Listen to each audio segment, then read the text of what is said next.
Continuamos en Visto Bueno Radio. Gracias, qué bueno que sigue con nosotros. Son las 8 de la noche con 41 minutos. Pues hoy salieron dos artículos que vale la pena que comentemos, ¿no? El de Jesús Silva Gerso Márquez y el de Denise Dresser, que puede a veces ser buena y a veces ser mala, pero esta vez hace ¿cuántas preguntas? Las suficientes. Las suficientes.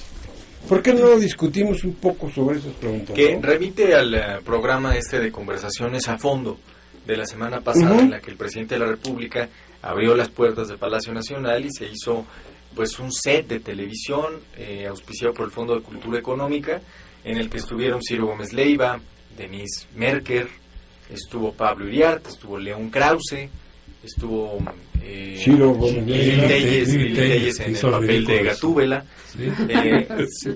En fin, la muñequita Lili. Sí, no, algunos decían que le estaba haciendo la competencia a Sharon Stone en Bajos Instintos 3. Dice mi esposa que está echando el perro al presidente. Casi nadie lo notó, ni la gaviota. No. La sonrisa y la vista que le echaba y las miradas al pobre Peña. Pero ¿por qué no vamos a las preguntas, no? Te ayudamos a... ¿O quieren ver? Sí, claro. Y bueno, al final del día la reflexión de Denise es que el formato estuvo más fijado en la forma que en el fondo, aunque se llamaba Conversaciones a Fondo. Yo creo que hubo preguntas interesantes. Hubo preguntas interesantes. Hubo unas que en verdad son vergonzosas para quienes las emitieron. Pero creo que muchas de las preguntas de Denise Dresser hoy en Reforma, en su columna, son muy atendibles. Creo que son las preguntas faltantes. A ver, yo me pregunto, como lo preguntó Denise, ¿por qué no invitaron a esta mujer, a Carmen Aristegui? ¿Y qué hubiera pasado? ¿Qué hubiera pasado si lo invitan? Pues yo creo que se nutren. Yo creo que hubiera legitimado mucho el proceso, claro. Y al periodismo también, ¿eh? No, pues claro. Al periodismo en su globalidad. Porque al final del día, Carmen, con toda su, con su acidez, con las formas que la caracterizan, es una muy buena periodista, es una profesional. Eso es indiscutible. Entonces, claro que se hubiera comportado a la altura, ¿no? No me imagino una Carmen Aristegui que diga, si ya saben cómo me pongo, ¿para qué me invitan? No lo creo. Creo que hubiera sido... Yo creo que hubiera hecho buenas preguntas. Inteligentes. Así debería de ser. Bueno, hubo buenas preguntas de los que estuvieron ahí. Sí, Salvo Lili Telles, hubo preguntas inteligentes. Que le lanzó el can exclusivo. Fue a lanzar el can, pero hubo preguntas de León Krause, de Pablo Iriart. Por ejemplo, ¿León Krause? Sí, León Krause. León Krause le dijo al presidente, cuando el presidente explicaba que para él el asunto de la corrupción, porque le preguntaba por qué no se ha aprobado la Comisión Nacional Anticorrupción, decía que para él la corrupción era un problema de cultura, era cultural. Al terminar inmediatamente interviene León Krause y le dice al director del Fondo de Cultura Económica, había un acuerdo, pero me van a permitir, señor presidente, yo estoy de acuerdo con usted, le dice, porque yo vivo en Estados Unidos, tengo ahí un noticiero de Univisión, y quiero decirle que allá los mexicanos se comportan perfectamente bien con las normas, respetan los semáforos, no tocan el claxon y se respetan y se han sumado a la cultura norteamericana, ¿no? Están allá, y no es un problema endémico de los mexicanos, es un problema de reglas, es un problema de impunidad. Y le insistió otra vez, y luego una pregunta que hizo Pablo Iriart, que le dijo al presidente, ¿cómo va usted a garantizar que no haya una comalada de nuevos multimillonarios en México, como en la época de Alemania? El presidente siguió con su eslogan de las reformas estructurales, no contestó, pero al final Denise le hizo al presidente un comentario. Hay que aclarar, Denise Merker le dice, señor presidente, pues qué bien que haya expuesto lo que expuso, pero me hubiera gustado que usted diera a conocer cifras concretas sobre el crecimiento de la economía, la expectativa para este año, para el fin de su gobierno, qué cifras va a haber en cada uno de los rubros que hubo reformas, para ver qué expectativas tiene el país de crecer. Y hemos escuchado otro tipo de comentarios. El presidente al final dio algunas cifras, efectivamente, estuvo en su papel, pero fueron preguntas...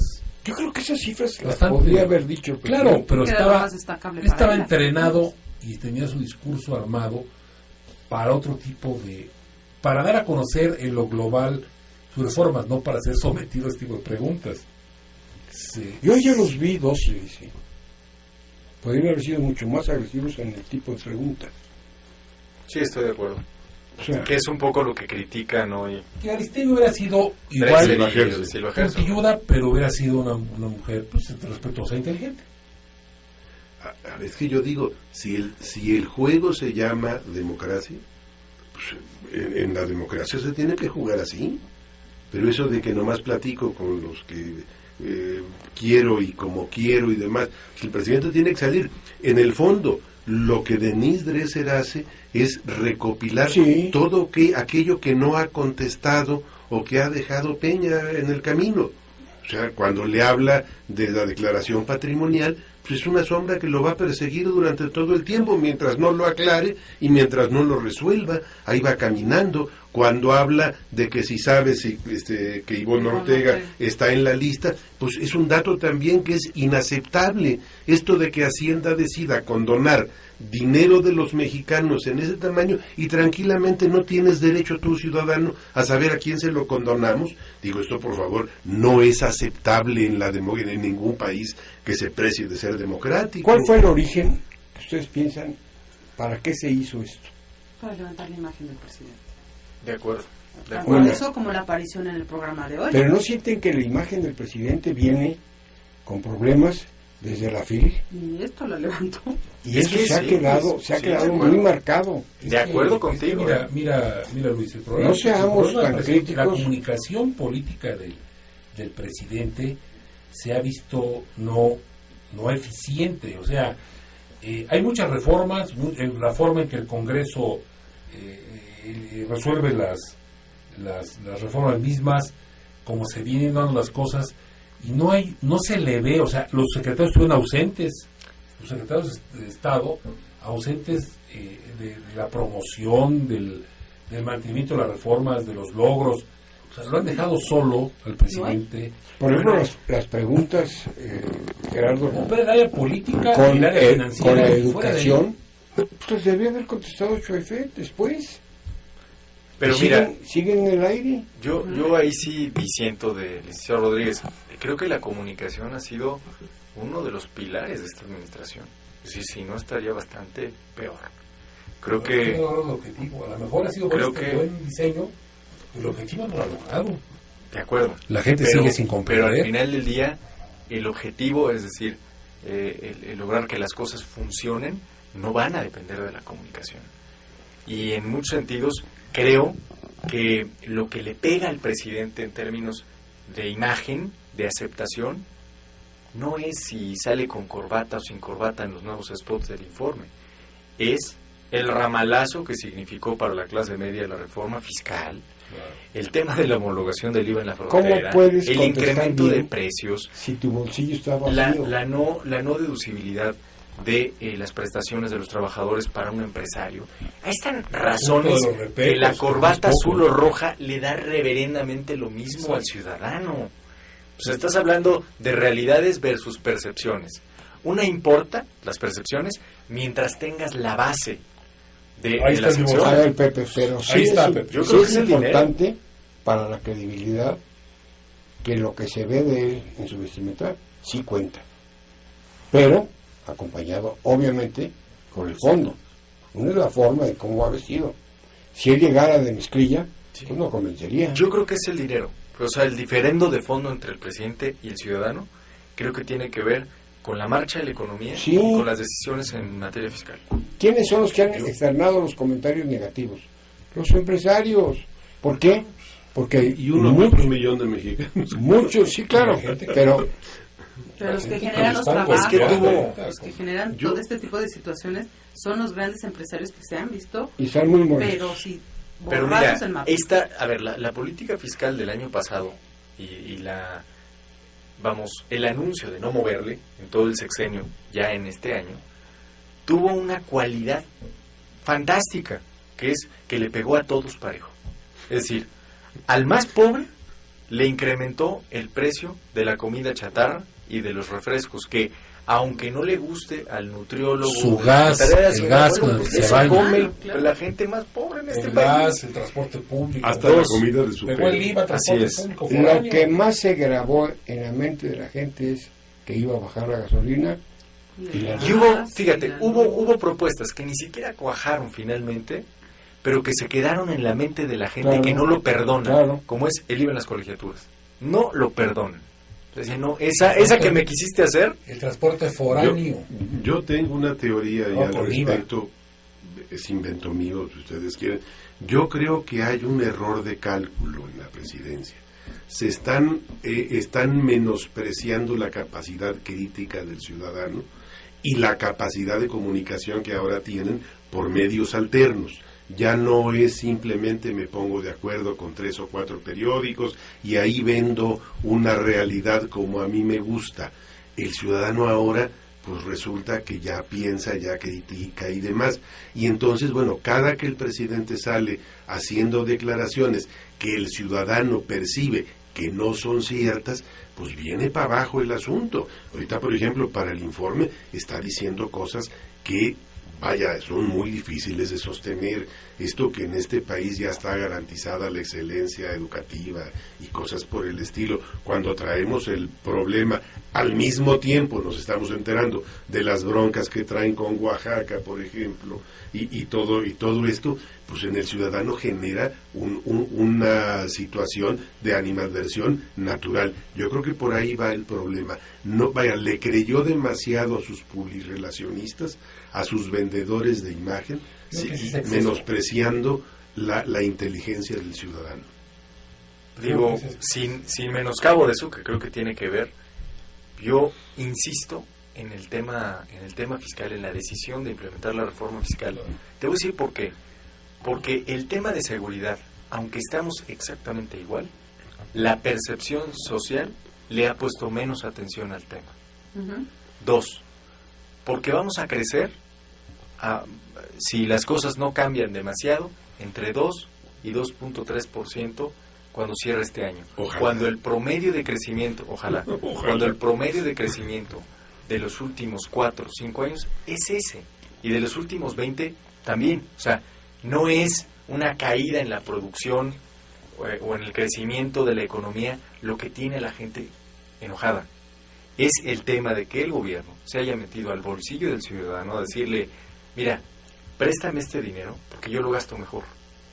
Es esa premisa. Decir para qué lo quiere. La primera parte y se apretar el cinturón del gobierno. Mejor no. No, pero además, mira, apretar el cinturón del gobierno y decir para qué. Claro, pero además decía hace rato que tuvo esta cualidad triple de pegarle al más pobre, vía los refrescos, pero también a la clase media, que ya era un contribuyente cautivo, con la pinza además de la ley antilavado y el pavor que generó el uso del efectivo. Y 3, le pegaste a los más ricos. Y los más ricos son los que ponen el dinero para que la economía, al menos el motor de la generación de empleos en la parte privada, funcione. Para un empresario las expectativas son muy importantes. Y si él percibe que viene un gobierno que se va a meter en sus arcas para gastar más, dice, oye, ¿y como para qué le invierto? Oye, es decir, y el dinero del gasto de la infraestructura que anuncia como un platillo, se lo llevan 2 empresas, una española y una portuguesa, en más del 60%, cuyo dinero en lugar de estar en el país generando riqueza en España y en Portugal, pues estamos. Oye, algo muy importante, tengan mucha precaución porque la autopista de Tizayuca a la Ciudad de México va a estar cerrada sí, claro. De 8 de la noche. Ya, de hecho ya está cerrada y hasta las 4 de la mañana. ¿Por dónde van a salir las cosas? No hay manera. No hay manera. Por la Pachuca Libre. En dirección a México, es importante decirlo. Porque la están componiendo. Están arreglando y van a estar. Últimamente Capufe es muy precisa por la avisar. Está igual como bombardeada, pero fue salida por Sagún. Bueno, para fines de la gente que acostumbra viajar de noche, aguas. José Luis. El aeropuerto, todo eso está peligroso. Aguas. Es que es de Tizayuca al DF. No pasas por nada. No pasas. Y la de Tulancingo, México, que la de Tuxpan, hay un tramo que tienes que bajarte de la carretera a la derecha, entre la hierba. Hicieron un carril para pasar porque están arreglando los dos tramos de arriba. Hoy tengan cuidado porque la verdad, lado, ojalá sea nada más este día, porque de otra manera sí se va a hacer un problemón ahí. Sí, que además Capuf ha estado en el ojo del huracán precisamente por lo que dice Gerardo, ¿no? La licitación del telepeaje, que es una cosa no vista en muchos años, de desaseo. Y ese desaseo ya permeó. Yo creo que otro de los factores que está enojando a un sector de la población, déjeme aventurar al más enterado, creo que es al más enterado. El que ve el coche, no, pero al que lo con radio, paran ahí en eso y sabe que hay problema chueco ahí, se siente mal. Yo creo que esa es una muestra del error de cálculo del presidente.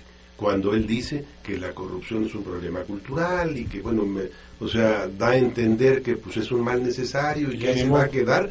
O sea, yo creo que eso es menospreciar la inteligencia del ciudadano y el enojo que el ciudadano tiene sobre ese tema. Yo creo que caso de le va a generar mucho problema. Sí genera enojo. Yo acabo de ir a Puebla este fin de semana y por un lado en el Arco Norte pasa una caseta y paga, o sea, con su llave. Y los demás ya no. Y dices, ¿y por qué? Y empiezan a excavarle. Resulta que donde no es en las casetas de Carlos Slim. ¿Y qué caray tenemos nosotros que ver en ese proyecto? No, ahora sí pasa. Una carretera, una caseta es de una empresa, otra de otra, otra de otra, otra de otra. Requieres 4 tarjetas. No, te van a hacer una en el futuro. Pero mientras tienes problemas. ¿Cuánta gente nos lleva dinero? Pero era más importante quitarle el negocio Slim para dárselo a un conocido. ¿Quién es el conocido? Roberto Alcántara, empresario, dueño de Viva Aerobús, miembro del grupo Atracomulco. Pero Roberto Alcántara es compadre del presidente. Y Benito Neme también. Bueno.